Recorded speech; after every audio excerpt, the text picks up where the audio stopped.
Happy birthday to you. Sabunutan talaga ako.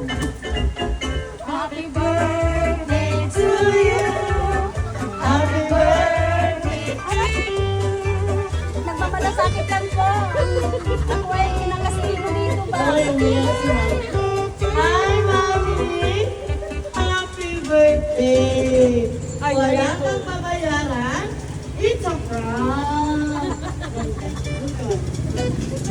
Wala po tayong babayaran kahit piso. Prank lang po yun. Anyway, magpapakilala po pala kami sa inyo. Kami po pala sa may first surprise. By Kim Pabadora Tampugaw all the way from Manila.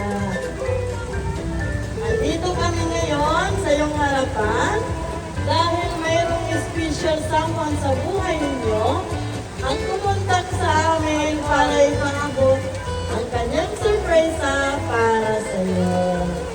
Mami, may idea ka po kung sino? Pamangkin mo sino? Hindi ko alam. Ayun, Kyra? Ay!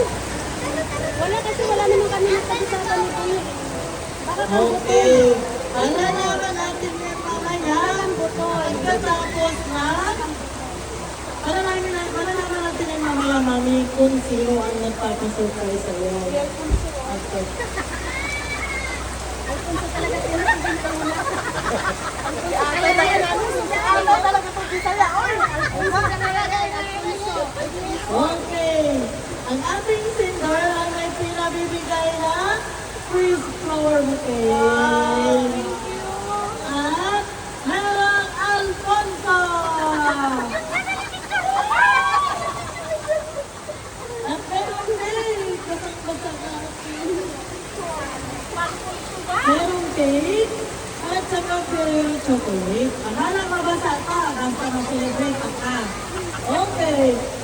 Dahil birthday mo ngayon, meron tayong cake. Dahil birthday mo, ikaw ang pinakamaganda ngayon. oh, sabi ko na ay, wow! Si Kayay!